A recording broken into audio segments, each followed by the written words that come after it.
함께 보실 말씀은 누가복음 5장 1절에서 11절 말씀입니다.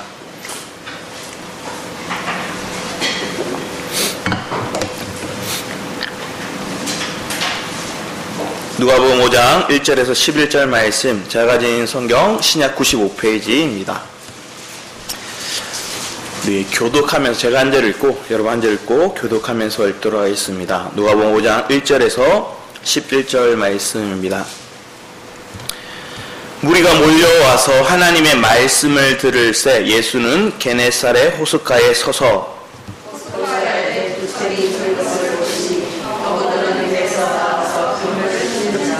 예수께서 한 배에 오르시니 그 배는 시몬의 배라. 육지에서 조금 떼기를 청하시고 앉으사 배에서 무리를 가르치시더니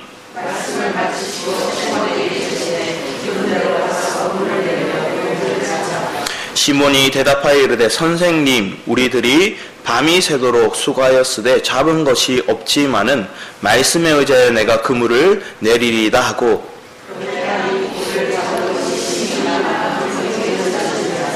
이에 다른 배에 있는 동무들에게 손짓하여 와서 도와달라니 그들이 와서 두 배의 체험에 잠기게 되었더라.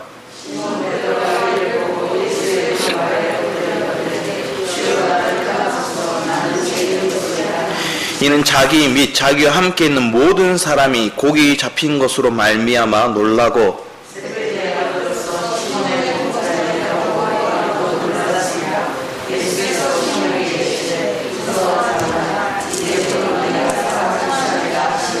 같이 읽도록 하겠습니다. 그들이 배들을 육지에 대고 모든 것을 버려두고 예수를 따르니라. 아멘. 오늘 본문 말씀 우리가 너무나 잘 알고 있는 말씀입니다. 왜냐하면 베드로가 어떻게 제자로 부름받고 그가 이제 그냥 업으로 물고기 잡는 자가 아니라 사람을 낚는 업으로 믿음의 통로로 하나님이 원하시는 그 천국 열쇠를 가지고 이방인에게도 또 유대인에게도 천국 키를 여는 그런 복음의 사람이 되어지는지 그 과정을 발견하게 됩니다. 그런데 오늘 장면에서 나오는 모습들 속에서 실패가 있음을 보게 됩니다. 그 실패의 모습은 뭐냐면 자기의 환경이나 아니면 자기가 하고 있는 일이나 아니면 사람과의 관계 속에서 다양한 모습으로 우리는 실패를 경험하게 됩니다. 저도 많은 실패를 경험합니다. 심지어 어제도 실패를 경험하고 왔습니다. 왜 실패를 경험했냐면 어제 결혼식에서 마산에 갔다가 제가 가사를 잘 까먹어요. 그래서 축가를 부르는데 지은사모와 저와 이렇게 축가를 부르는데 너무 이렇게 리허설을 하는데 리허설 했을 때 제가 이게 솔로 파트 부분이 이렇게 혼자 이렇게 치고 나가는 부분인데 제가 흥분해서 박자가 막 빨라지는 거예요. 빨라지는데 그 다음 순서가 있으니까 다음 팀이 또 이렇게 리허설 해야 돼서 그걸 한 번도 못 해보고 왔어요. 못 해보고 저는 와서 나와서 이렇게 이렇게 뭐라고 해야 되죠? 그 앞에 주시는 이렇게 뭐라고 해야 되나? 그 봉투를 받는 걸 했었어요. 그래서 그걸 하고 있는데 점점 마음속에서는 이게 한편에 딴 데 있는 거예요. 받으면서 식권을 나눠드리면서 마음이 한편에 딴 데 있는 거예요. 아, 박자 틀렸는데 그 박자 틀리면 어떡하지? 흑암이 그렇게 저를 틈타더라고요. 그래서 흑암이 저에게 마음을 틈타니까 제 마음이 이렇게 두근두근 하더라고요. 그러면서 한 가지 생각밖에 없었어요. 이거 빨리 맞춰봐야 되겠다. 이거 빨리 해봐야 되겠다. 생각을 하고 있는데 서 목사님 주례가 끝나고 바로 저희가 이렇게 첫 번째 이렇게 축가였어요. 그래서 하다가 목사님께 이 예배에 이렇게 설교하고 있을 때 지은사모 불러다가 구석에 가서 불렀어요. 한 번 했으면 되는데 제가 한 번 더 이렇게 후렴을 또 했어요. 그리고 와서 봤는데 와서 저 혼자 이렇게 먼저 걸어와서 앞에 있는 주례하시는 목사님을 봤는데 서 목사님이 아니라 다른 분이 서 계신 거예요. 아차 싶은 거예요. 왜냐하면 주례가 끝난 거죠. 그리고 저희를 찾고 있는 거예요. 저희를 찾고 있는데 저희가 없으니 저는 놀래가지고 지은사모가 저기 다른 친구랑 얘기하고 있을 때 불렀어요. 불러서 지은사모님 빨리 오세요. 빨리 와서 허겁지겁 뛰어가서 이렇게 숨도 가다듬지 못한 채 올라섰어요. 원래는 멘트도 다 생각했는데 싹 사라지더라고요. 그래서 반주가 들어올 때까지 아무 말을 못하고 가만히 서 있었어요. 그래서 반주가 나오고 찬양을 부르고 이렇게 쭉 하다가 잘 이렇게 넘어갔어요. 잘 부르는데 마지막에 이렇게 클라이막스가 이렇게 되는 그 부분에 가사가 주님만 의지하고인데 의지하고를 빼고 주님만 예배하고를 이렇게 고백한 거예요. 그런데 가사를 안 띄웠으면 좋았을 텐데 가사가 뒤에 이렇게 크게 이렇게 떴어요. 가사가 이렇게 크게 막 뜨고 이렇게 한 거예요. 그러면서 아차 내려오면서 지은 사람한테 첫 번째 얘기했어. 미안해 이렇게 얘기를 했어요. 그랬더니 지은 사람은 우스갯소리로 내가 이래서 아마추어하고 안 하려고 하는데 이렇게 얘기를 하더라고요. 그 말을 들으면서 마음 가운데 역시 연약한 실패 속에서 이렇게 감사하게 되더라고요. 그리고 왔는데 참 감사한 건 앉아서 들으시는 분들이 은혜를 받으셨대요. 실수를 했는데 목사님 부부가 나와서 이렇게 축구하는 거 자기는 처음 봤다면서 너무 좋다고 얘기를 하시는 거예요. 그리고 다른 분이 또 엘리베이터에서도 만났는데 또 은혜스럽다 얘기를 하고 또 다른 친구를 통해서 이 신부에게 또 연락이 와서 저에게 전달도 되고 이렇게 하는 거예요. 저는 실패라 생각했는데 저는 실수를 했다고 생각했는데 그 과정을 통해서 하나님께서는 또 위로하시더라고요. 그런데 오늘 이 장면에 보면 실패를 통해서 우리의 실체를 드러나게 합니다. 저는 실패가 많은 사람이라서 제가 연약하다는 걸 알아요. 누구한테 제가 잘한다 고백해 본 적이 없어요. 뭘 잘합니다. 제가 찬양을 잘합니다. 제가 설교를 잘합니다. 제가 뭔가 행동을 하거나 아니면 다른 어떤 운동이나 이런 걸 잘한다고 제가 내세워 본 적이 없었어요. 왜냐하면 하나님께서 특출나게 잘하게 한 것들이 없었거든요. 그리고 뭔가 열심히 해봤을 때 항상 조금 제 마음 가운데 슬쩍 교만이 마음이 틈탈 때마다 하나님께서는 무너짐을 경험하게 하셨거든요. 실수와 실패와 다른 사람들의 의견에서 나오는 많은 핀잔의 소리를 들을 때가 있었어요. 그런데 오늘 철저하게 실패하는 장면이 이 베드로에게 나타납니다. 시몬이죠. 그 시몬에게 실패를 경험하고 난 다음에 밤이 새도록 자기가 수고하고 자기가 가지고 있는 재능들, 자기의 노하우들 모든 거 다 쏟아냈지만 물고기 한 마리를 못 잡는 거예요. 그리고 돌아와서 실패감 속에서 터덜터덜한 마음 속에서 이거 그물을 다시 씻고 있는 거예요. 재정비를 하는 거예요. 그래도 다음에 또 나가야 되니까. 그때 주님께서 다가오십니다. 이 장면이 저에게는 은혜가 되었어요. 뭐냐면 주님이 우리에게 언제 오시는가, 어느 타임에 오시는가. 내가 만약에 물고기를 많이 잡고 아니면 내 인생이 성공한 인생이고 내가 모든 걸 승승 장구하면서 모든 걸 이기며 나가고 있다면 그 모든 과정 속에서 나는 주님을 찾을 마음이 얼마만큼 있을까? 내가 패배를 했을 때, 실패감을 느꼈을 때, 나의 연약함이 드러났을 때 주님께 다가오셨다는 거예요. 그리고 그 주님은 우리에게 먼저 어떻게 하면 성공한다, 어떻게 하면 이긴다, 이걸 먼저 가르쳐 주신 게 아니라 말씀을 가르쳐 주셨어요. 하나님에 대한 것들을 가르쳐 주시고 그 말씀이 우리에게 전해졌어요. 그 말씀을 내가 듣고 나니 내 마음에 무엇이 들까요? 다시 솟게 되는 마음이 생겨납니다.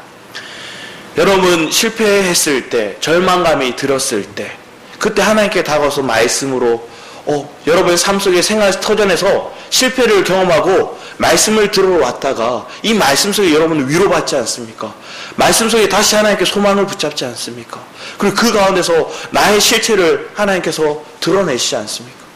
근데 그 장면의 모습들이 철저히 하나님께서는 때를 따라서 하나님 맞는 시기에 우리에게 다가오셔서 우리를 위로하시고 우리를 세우시고 하나님이 원하시는 바대로 우리를 이끌어 가시더라는 거예요. 베드로의 그 실패, 물고기 한 마리 잡지 못하는 자기의 모든 지식, 모든 재능을 다 쏟아내고도 실패했던 그의 삶 속에서 하나님께서는 찾아오셔서 그에게 말씀으로 가르치십니다. 그 말씀을 듣고 난 다음에 주님이 이제 얘기하십니다. 그것이 뭐냐면 네가 깊은 데로 가서 그물을 내려 고기를 잡아라 얘기하는 거예요. 그때 베드로 고백하는 것들은 시몬이 이렇게 얘기하면 선생님 우리들이 밤이 새도록 수고하였으되 잡은 것이 없지만은 말씀에 의지하여 내가 그물을 내리리다. 자기의 재능, 자기의 지식, 자기의 어떤 모든 타고난 성분들 이 모든 것 다 무시하고 자기 주장은 없어요. 주님의 말씀은 실패를 경험하고 말씀이 들어오고 나니까 이제 자기 주장을 하지 않는 거예요. 자기를 드러내지 않는 거예요. 이게 하나님의 방법이더라는 거예요.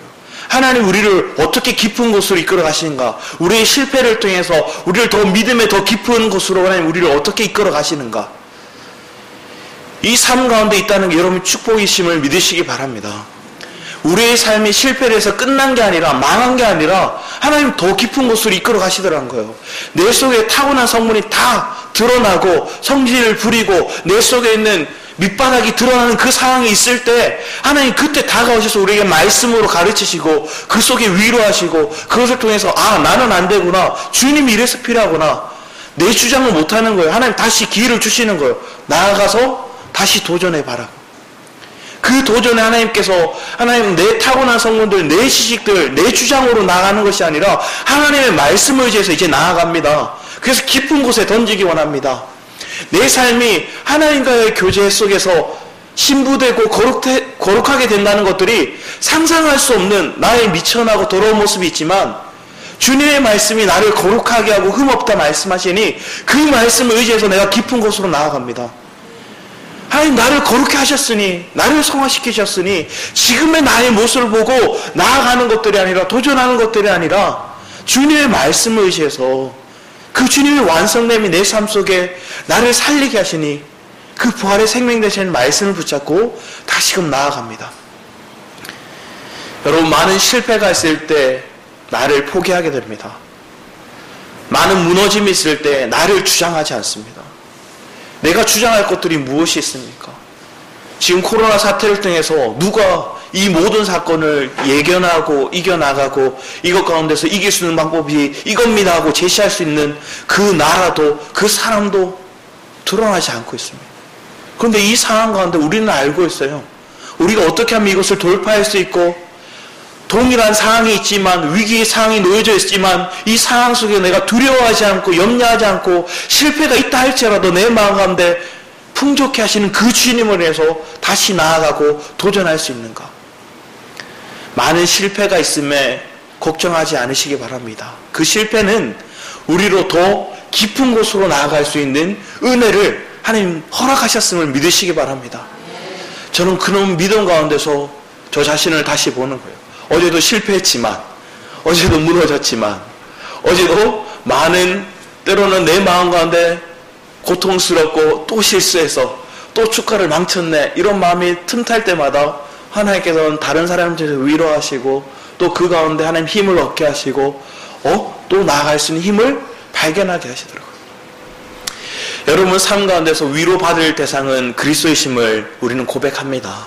그래서 이 자리에 나왔고 말씀을 듣는 거죠. 말씀은 그냥 지시로 듣는 게 아니라 실패를 경험해야 그 실패 속에 이 말씀이 녹아나야 내게 되더라고요.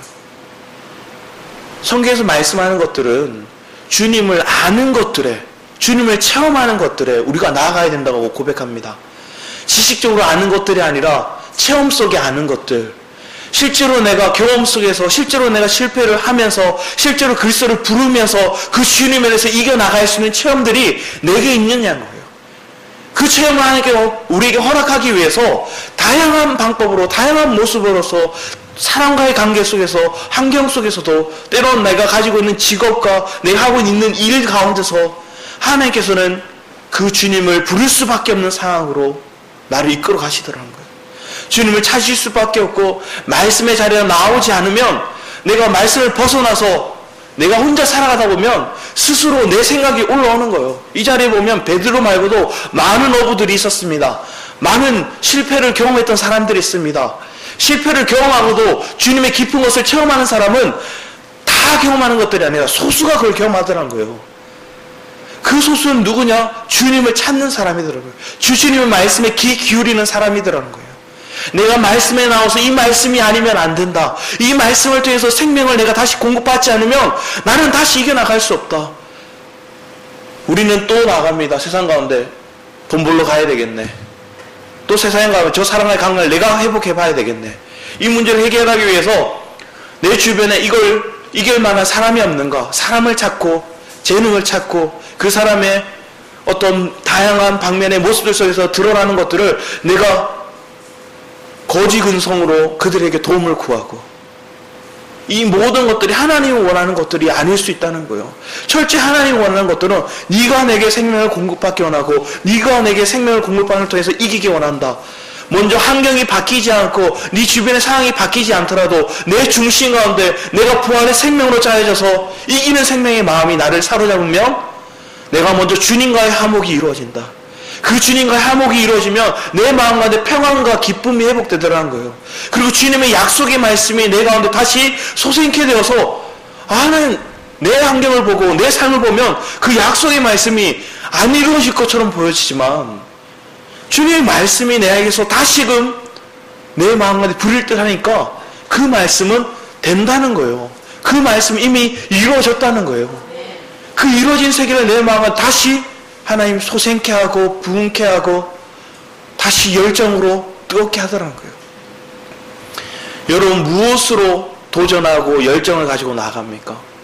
세상의 어떤 사람들의 모습들, 그냥 내 의식적인 모습 속에서 이걸 돌파해야 되겠다는 자신의 생각들, 이것들은 실패를 경험하고 주님을 붙잡지 못하고 다시 나 스스로의 삶 가운데 자기 소견, 자기 능력으로 나아가는 삶이에요.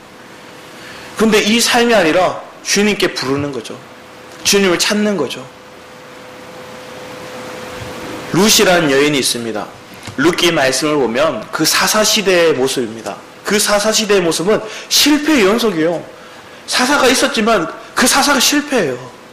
그 사사가 하나님의 능력을 나타내서 통로되었지만 그 말로가 온전하지 않아요. 그의 자손들이 온전하지 않고 그가 마지막 장면에 자기를 드러내기도 하고 그런 실패의 연속이 있는데 그 장면 속에 룻기가 포함되어 있어요. 그 장면 속에서 룻이란 여인이 나와요. 이 룻이란 여인은 하나님의 총에 들어올 수 있는 모함 여인이었어요.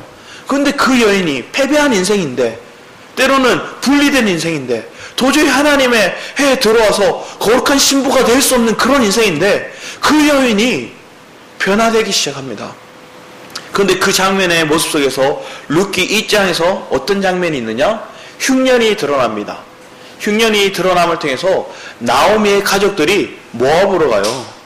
자신에 있는 재산들 다 팔고 그걸 가지고 모압에 가서 더 풍족한 삶을 누리기 위해서 갔지만 실패해요.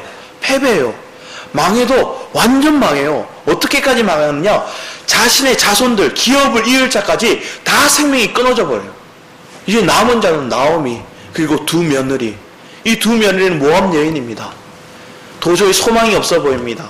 패배입니다. 실패입니다. 좌절입니다. 끝났다고 생각이 들 때 나오미의 생각 가운데 드는 것들은 고향으로 돌아가야 되겠다. 그것이 무엇을 얘기합니까?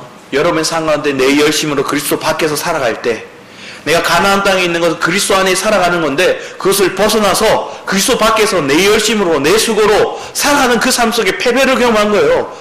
망하는 거예요. 패배를 경험한 거예요. 실패를 경험한 거예요. 그 속에서 우리는 느끼는 거예요. 본향으로 돌아가야 되겠다. 탕자도 마찬가지지 않습니까? 아버지 품을 떠나서 그가 망해요. 그런데 아버지 집에는 종도 배불리 먹던데 그것이 생각나는 거예요. 그게 기억나는 게, 그게 생각나는 게 우리에게 은혜인 거예요. 아, 내가 돌아갈 곳이 있구나. 나오미는 돌아갈 곳이 있다는 걸 생각해서 다시 가나안 땅으로, 베들레헴으로 돌아가는 겁니다.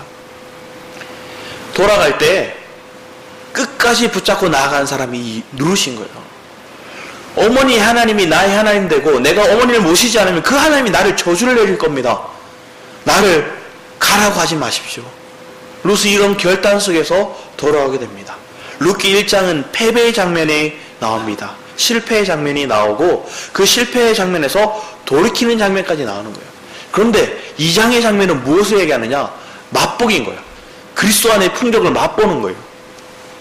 무엇을 맛보느냐? 돌아왔어요. 돌아왔지만 기업이 없어요. 땅이 없어요. 농사 지을 땅도 없어요. 이미 추수 시기가 왔어요. 심을 것도 없었고 추수할 것도 없어요. 그래서 그들의 방법은 뭐냐? 하나님 레위기의 말씀, 신명기의 말씀 가운데 나그네와 고아와 가부에게 이삭 죽게 할 수 있는 은혜를 허락하셨어요. 그래서 이 룻은 당당하게 이제 어머니와 함께 왔으니까 내가 유대인에 속한 자로서 이 이삭 죽기를 할 수 있다는 거예요. 이삭 죽기 하러 갑니다. 그런데 자기가 계획하고 어딜 가야 되겠다 생각하고 간 게 아니라 우연히 보아스의 집에 그 땅에 갑니다. 그 땅이 무슨 땅이냐? 보리를 추수하는 땅이었어요. 보리는 우리가 알고 있듯이 부활의 생명을 예표합니다. 그 부활의 생명의 풍성이 흘러나가는 거예요. 거기서 이삭을 줍습니다. 줍는데 마침 보아스 거기 와요. 이게 하나님의 계획이더라는 거예요. 오늘 베드로가 실패했을 때 주님이 그에게 온 것처럼 이삭 죽게 하러 이 룻이 갔는데 마침 보아스가 온 거예요. 그걸 보고 저 여인이 어떠한 여인이가 묻습니다. 정에게. 그랬더니 그 여인이 최선을 다해서 이 나오미를 섬기면서 왔다는 그 소식을 듣습니다. 그랬더니 보아스는 이삭을 이렇게 주울 때 많이 주지만 많이 털어내라는 거예요. 많이 땅에 떨어뜨리라는 거예요. 그리고 만약에 두고 온 거 있으면 그냥 놔두고 오라는 거예요. 그래서 그 여인이 엄청나게 많은 양들을 추수하게 됩니다. 그것을 이삭 죽기를 하게 됩니다. 이것이 뭘 얘기하느냐? 내가 주님께 갔더니 주님 은혜 안에 속했더니 그리스도 안에 위치가 내가 변화되어서 그리스도 안으로 들어왔더니 이삭 죽기만 해도 내가 풍족하더라는 거예요. 그게 맛보기더라는 거예요. 여러분의 삶 속에 이런 맛보기를 하고 계십니까? 이런 이삭 죽기를 하고 있습니까? 이 예배에 참여하는 게 그 이삭 죽기 하는 거예요. 왜? 내가 지금 심어서 열매 맺지 못하는 내 안에 풍성함이 아직 부족하니까 내가 심고 그것을 가꾸고 그것을 열매 맺을 수 있는 내 능력의 영적인 풍족함이 내게 아직 자라지 못했을 때는 이삭 죽기 하고 있는 거예요. 그런데 그 이삭 죽기 하는 것도 어떤 자에게 풍족하게 주느냐? 잠시 집에 갔다가 돌아오는 것 외에 최선을 다해서 이 룻이 이삭 죽기를 하더라는 거예요. 그랬더니 더 풍족하게 나눠주게 되더라는 거예요.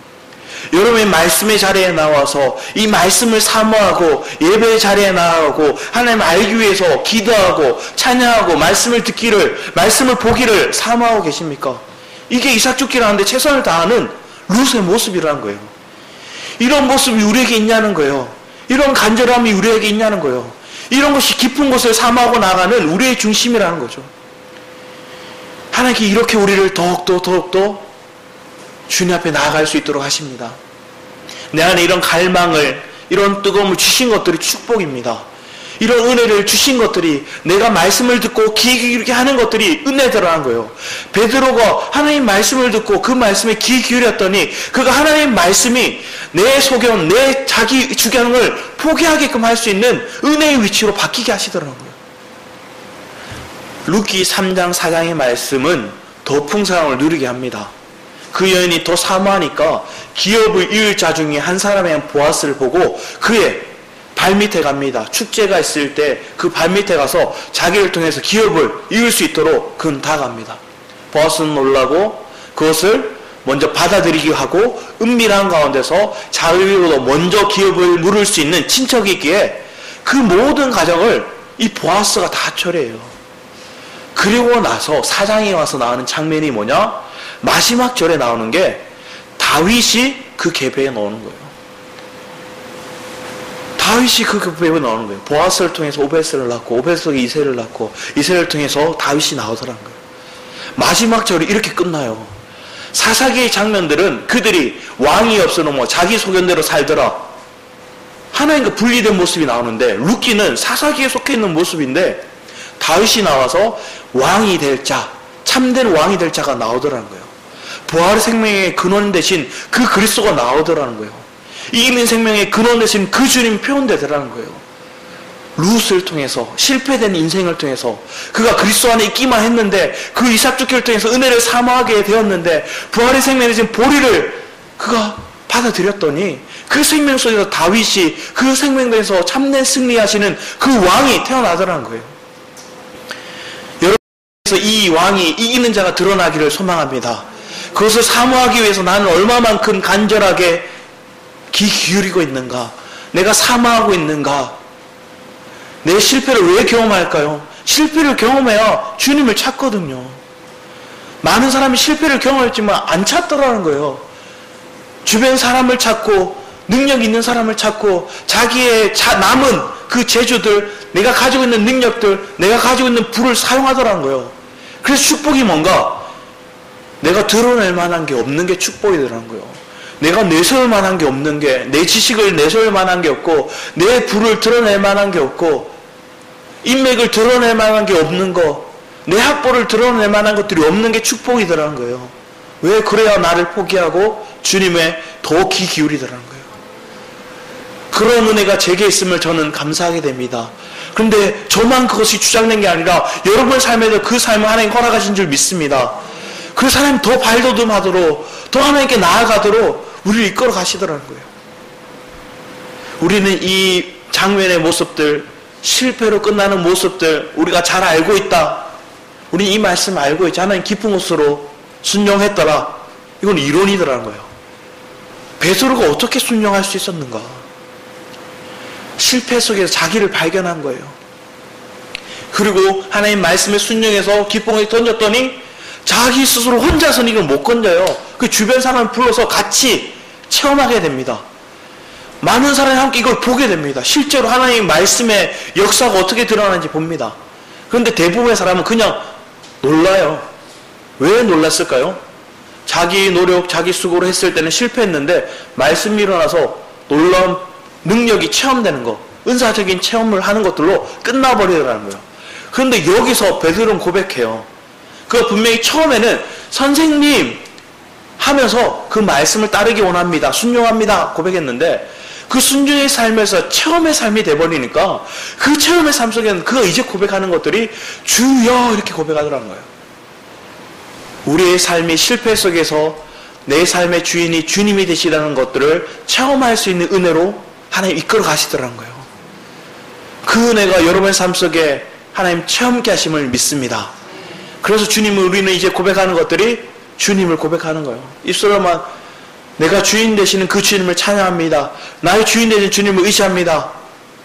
그렇게 고백해놓고 내가 주인 되어서 내가 결정하고 내가 선택하고 가는 그런 분리된 그런 삶이 아니라 정말 하나님의 말씀에 귀 기울이고 그 말씀에 순종할 수 있는 은혜가 이곳 가운데 이곳 여러분의 삶 가운데 하나님께서 은혜로 풍족해 주어진 줄 믿습니다. 베드로는 이제 주여가 고백되어지고 난 다음에 보여지는 거예요. 주인 되신 그 주님을 내가 모실 만한 내 성품이 그리고 내가 타고난 모습들 속에 드러나는 나의 부패성이 보여지는 거예요. 그래서 그는 고백하면 주여 고백하고 나는 죄인입니다. 주님 가까이 하지 마소서 고백합니다. 바울은 주님을 깊이 체험하면 체험할수록 어떻게 고백합니까? 나는 죄인 중에 괴수라고 얘기합니다. 그가 사도들 중에 지극히 작은 자로 고백했던 그가 이제는 그게 다르고 나는 죄인들 중에서도 괴수라고 고백하는 그런 신앙 고백을 하는 거예요. 어떻게 이런 고백이 나올 수 있을까요? 주인 되신 그 주님을 체험할수록 그 주님을 알아갈수록 그 주님을 깊이 풍성히 체험해 갈수록 나로서는 이걸 받을 만한 자격이 없다는 거예요. 이런 은혜가 어떻게 내게 주어졌는가? 그런데 사단은 어떻게 할까요? 우리가 이런 깊은 체험을 하면 우리는 누구를 판단하고 정죄하고 누군가에게 탓을 돌릴 만한 그런 명분이 없더라는 거예요. 만약에 우리 교회가 성장하는 데 있어서 우리의 마음 가운데 저 성도 때문에 저 실사 때문에 저 목사 때문에 저 권사 때문에 이런 고백이 되어진다면 여러분들은 주님이 주인이 아니에요. 왜 그렇게 고백되어질까요? 내 생각이 주님의 생각보다 앞섰다는 거예요.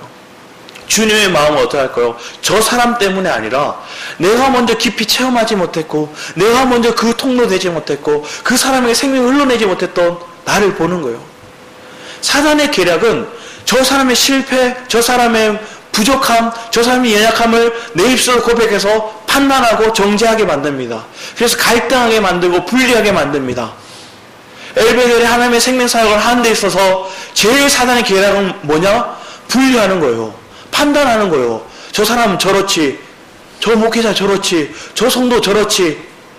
그래서 우리가 싸움을 하는데 영적인 싸움 가운데서 사단과 우리의 대적의 싸움에서 나가는 것들이 아니라 내 주변 사람과 싸우고 있더라는 거예요. 내 동력자들과 싸우게 만들더라는 거예요. 내 동력자들을 판단하고 있더라는 거예요. 이게 사단의 계략이더라는 거예요. 왜 그것에 속습니까? 왜 그거에 우리의 마음이 뺏깁니까? 하나님 우리의 깊은 곳을 보기 원하는데 깊은 곳을 나아가고자 하는 우리의 마음이 없더라는 거예요. 앞에 말씀드렸듯이 룻이 맛보기 했던 그 신앙, 하나님의 부활의 생명 속에 풍족한 것들, 때로는 땅에서 이 풍족함이 회복되는 것들, 사랑의 갈등이 해결되고 내 마음속에서 문제들이 해결되어지고 내가 가난 속에서 그 가난이 끊겨지고 부를 체험하고 평온케 되고 안락하게 되고 조금 안식을 누리는 이 땅의 것들의 마음이, 맛보기의 마음이 끝나버릴 때, 더 깊은 것을 추구하고자 하지 않을 때, 내가 신부되고자 하고 나를 통해서 유업을 이을 질, 기업을 이을 자가 태어나기를 간절히 사모하는 심령이 없을 때, 우리는 그냥 깊은 것을 사모하지 않고 멈춰버리더라는 거예요. 맛보기에 끝나더라는 거예요. 여러분의 신앙생활은 어떠합니까? 맛보기로 끝나기를 원하십니까? 아니면 깊은 것을 체험해서 열매 맺기를 원하고, 나를 통해서 기업을 이을 자가, 나를 통해 부활의 생명이 증거되어지고, 나도 보아스처럼 많은 열매를 맺을 수 있는, 그래서 누군가에게 이 부활의 생명을 증거하고 이 통로될 수 있는 은혜의 삶이 되기를 바라고 계십니까? 그것을 도전하면서, 그것을 갈망하면서 나아가고 계십니까? 제 마음 가운데 이런 도전의 마음이 다시금 부릴 듯 하시는 그 은혜를 사모하게 됩니다. 그래서 옆 사람을 판단하기 전에 나부터 보게 합니다.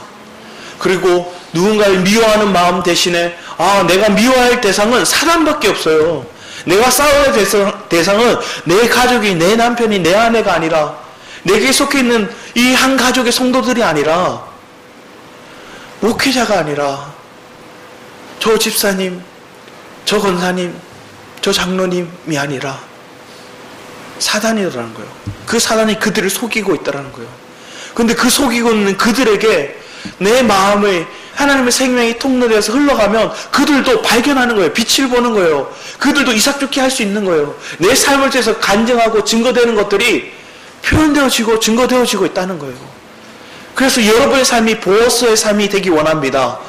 여러분의 삶 가운데, 여러분의 말 가운데, 여러분의 증거되는 삶 가운데서 이 부활의 생명의 이 보리가 많은 사람들이 이삭죽게 할 수 있는 그런 풍족함으로 증거되어지기 원합니다. 그래서 우리는 깨어나는 거죠. 그래서 우리의 엘베델 공동체가 더 깊은 것을 사모하면서 가는 거죠. 그러기에 하나님 우리를 부르셨습니다. 그러기 위해서 하나님 한 자리에 예배케 하십니다.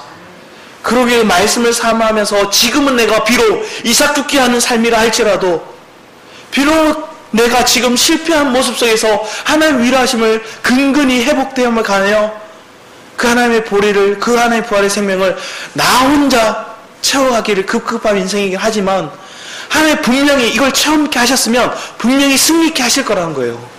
이걸 체험케 하셨으면 나를 더 풍성한 삶으로 이끌어 가시겠다는 거예요. 그런 은혜가 우리에게 주어졌습니다. 우리 말씀을 한번 보기 원합니다. 우리 먼저 디모데 전서 6장 10절 말씀을 보기 원합니다.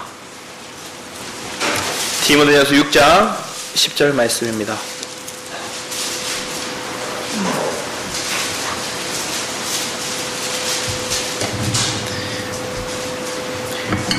(10절) 말씀을 여러분 한번 10절, 11, 12절까지 한번 읽어주셨으면 합니다. 10절에서 12절입니다. 시작.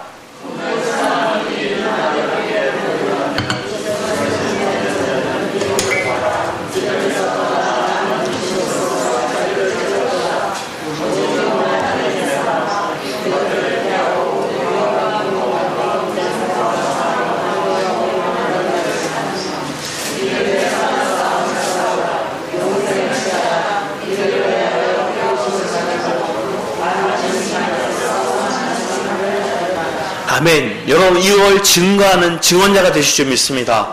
그런데 이걸 막게 하는, 내 뿌리가 그리스도 안에 있지 않고 다른 뿌리를 내리고 있다는 거예요. 그게 뭐냐? 돈을 사랑하고 그것이 악의 뿌리를 근원이 되더라는 거예요. 그런데 우리는 어디에 뿌리를 내려야 되느냐? 우리 에베소서 3장 17절 말씀을 보기 원합니다. 에베소서 3장 17절 말씀입니다.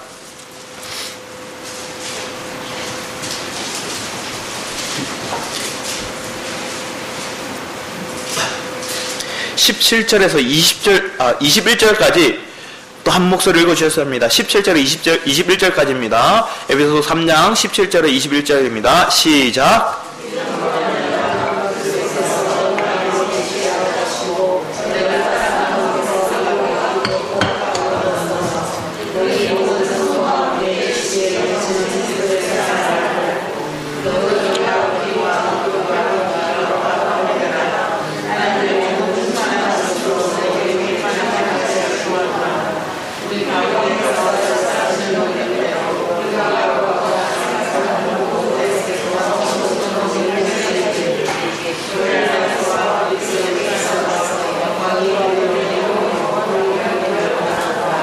아멘.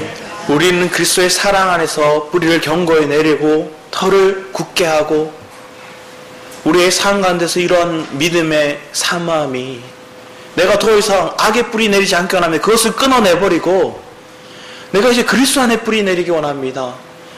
하나님의 그 풍성한 사랑에 그 풍성함을 맛보고 누리고 증언하기 원합니다. 하나님께 그렇게 목적하셨습니다. 그래서 우리를 부르셨습니다. 그 영광을 드러내기 원합니다. 근데 그 영광을 드러낼 수 있는 삶이 하나님께 분명히 이루어 가실 거지만 속히 이루고 더디 이루는 거는 우리의 마음이 우리의 중심이 주님께 얼마만큼 이것에 동의해드리고 순종하느냐에 있더라는 거예요. 하나님께서 이런 순종의 삶이 되기를 우리보다 더 간절히 바라고 계십니다. 그래서 우리에게 더 많은 사랑을 계속 공급해 주시고 계십니다. 그 사랑을 알기 위해서 우리 골로새서 1장 9절 말씀도 한번 보기 원합니다. 골로새 1장 9절 말씀에 보면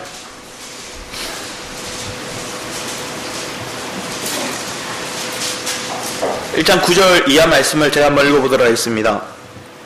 이로써 우리도 듣던 날부터 너희를 위하여 기도하기를 그치지 아니하고 구하노니 너희로 하여금 모든 신령한 지혜와 청명의 하나님의 뜻을 아는 것으로 채우게 하시고 주께 합당하게 행하여 범사에 기쁘시게 하고 모든 선한 일에 열매를 맺게 하시며 하나님을 아는 것에 자라게 하시고 그의 영광의 힘을 따라 모든 능력으로 능하게 하시며 기쁨으로 모든 견딘과 오래 참음에 이르게 하시고 우리로 하여금 빛 가운데 성도의 기업의 부분을 얻기에 합당하게 하신 아버지께 감사하게 하기를 원하노라. 그가 우리를 흑암의 권세에서 건져내사 그의 사랑의 아들의 나라로 옮기셨으니 그 아들 안에서 우리가 속량 곧 제사함을 얻었도다 고백합니다. 베드로가 주님의 그 체험하고 났더니 고백한 것이 뭡니까? 주님 저 죄인입니다 고백합니다. 자, 사단의 방해들 중에서 우리가 죄인임을 인식하는 것들의 방해 요소가 너무 많더라는 거예요. 우리가 죄인임을 발견할 수 있는 방해 요소가 너무 많더라는 거예요. 율법을 주신 이유도 죄가 죄됨을 깨닫게 하기 위해서 주셨는데 그것도 우리는 지식적으로 풀면 그것이 죄로 안 보이게 만들더라는 거예요. 자기 이유를 드러내게 하시더라는 거예요. 내 자아가 내 타고난 재능들이 이 모든 것들이 죄로 안 보게 만들더라는 거예요. 그런데 하나님의 방법은 내가 실패 속에서 죄가 뭔지 내 죄인됨을 드러내셔서 그걸 발견하게 하시고 그걸 주님께 고백했더니 제3의 역사를 우리에게 허락하시고 그 구원이 주님께 있고 그 구원을 붙잡음을 통해서 내가 흑암의 나라에서 하나님 아들 나라로 옮김바 되어서 그 생명의 풍성함을 내가 더 기업을 이룰 자로 하나님 나를 부르셨구나. 내가 가야 될 방향은 내 목적지는 이 땅이 아니라 저 기업을 위해서 저 본향을 향해서 내가 나아가는 거구나. 우리는 목적지를 잃어버렸기 때문에 우리가 목표를 잃어버리기 때문에 우리는 자꾸만 내 육에 드러난 환경에 주변의 사람의 저 사람, 저 성도, 저 목회자 이거 보더라는 거예요. 그게 방해 요소더라는 거예요. 여러분 한 사람 한 사람에게 하나님 주어진 이 기업을 이룰 삶 그것을 위해서 나는 얼마만 그것을 바라보고 그것을 붙잡고 내 삶을 먼저 제3의 그 하나님의 역사가 드러나서 흑암의 나라가 아니라 하나님 아들 나라에 옮김받은 내 삶을 바라보고 여기서 내가 더 나아가서 기업을 일자로 나아가기 위한 그 목표가 그 시야가 믿음의 죄 온전케 하신 그 주님을 바라보는 믿음의 눈이 열렸는가? 우리가 그 그리스도만을 기억하고 그 그리스도만을 내 마음에 품고 있는가? 그걸 잃어버렸다면, 그걸 놓쳤다면 우리는 다시금 이삭 죽기 하러 와야 되는 거예요. 그리고 내가 은혜 안에 있는지 내 자신을 살펴야 되는 거예요. 그리고 그리스도를 알기 위해서 더 말씀의 자리로 또 내가 주님을 알기 위해서 이 말씀을 보고 주님을 부르는 거죠. 기도 속에서 하나님 그냥 이론적으로 알고 과거의 체험적으로 역사적으로 이런 흐름만을 알고 지식적인 것으로 끝나지 않고 이 말씀이 오늘날 나의 삶 가운데 실패 속에서 오늘 내 삶 속에서 내가 죄인임을 인정하지 못하고 또 그리스도 안에서 의인되었음을 발견하지 못하고 사단에 묶인 채 사단에 속은 채 그 그리스도의 사랑의 풍성함을 보지 못하게 막고 있는 그 방해 요소에 내 마음이 뺏기고 있다면 그래서 내 삶 가운데서 하루하루 사는 것들을 내가 돈 벌기에 위해서 내 마음이 분주해지고, 내 환경의 저상의 갈등을 해결하기 위해서 내 마음이 분주해져서 내 뿌리가 그리스도 안에서 뿌리 내리는 게 아니라 악의 뿌리로 내가 내려주고 있다면 이것이 얼마나 비통한 마음입니까? 하나님 분명히 우리를 흑암의 나라에서 건진받으셔서 하나님 하늘나라로 옮기셨는데 그것을 왜 보지 못하게 합니까? 왜 거기서 떠나서 내가 그리스도 밖으로 나가려고 합니까? 흉년이 올 때, 코로나 사태가 올 때 우리는 더 그리스도 안에 있는 우리의 모습을 발견하실 줄 믿습니다. 그래서 그 안에서 주님의 은혜의 풍성함을 우리가 체험할 줄 믿습니다. 그래서 주님께 감사로 더 깊은 삶, 더 풍요로운 삶을 우리가 만끽하고 누리고 감사할 수 있는 삶이 될 줄 믿습니다. 뒤에 우리 골서 1장 22절 23절 말씀을 우리 마지막으로 함께 읽도록 하겠습니다. 골서 1장 22, 23절입니다. 같이 함께 읽도록 하겠습니다. 시작. 이제는 그의 육체의 죽음으로 말미암아 화목하게 하사 너희를 거룩하고 흠없고 책망할 것이 없는 자로 그 앞에 세우고자 하셨으니 만일 너희가 믿음에 거하고 터 위에 굳게 서서 너희 들은 바 복음의 소망에 흔들리지 아니하면 그리하리라. 이 복음은 천하 만민에게 전파된 바요 나 바울은 이 복음의 일꾼이 되었노라. 아멘. 여러분이 흔들리지 않으실 줄 믿습니다. 이 복음의 뿌리가 견고히 내려서 흔들리지 않으면 여러분도 바울처럼 이 복음을 증거하는 자로, 누가 흔들린 자가 있다면 그들에게 뿌리를 내려서 그들도 흔들리지 않는 자로 그들을 붙들고 세워서 큰 나무의 뿌리가 견고히 내려서 작은 나무의 뿌리들을 같이 붙잡아주는 모습처럼 우리 엘베델 교회가 마지막 때에 이런 뿌리를 내려서 한국교회에 흔들리는 자들을 붙잡아줄 수 있는 생명의 통로 될 줄 믿습니다. 그러기 위해서 우리는 영적인 싸움을 하는 것입니다. 사람과의 싸움이 아닙니다. 사단과의 싸움입니다. 저 사람과의 갈등이 있을 때 그 갈등의 요소를 방해 요소로 여기고 그 갈등의 요소를 누가 제일 좋아하는가 우리는 보기 원합니다. 사단이 제일 좋아하더라고요. 우리는 그 계계를 아는 자로, 그 계를 물리치는 자로 그 뿌리를 끊어내고 하나님의 뿌리 안에서 견고히 사단과의 싸움에서 영적으로 무장해서 다른 일을 지킬 수 있는 온전한 통로, 무장된 군사가 저와 여러분의 삶이 되기를 간절히 축복합니다. 아멘. 기도하도록 하겠습니다. 사랑의 주님 감사드립니다.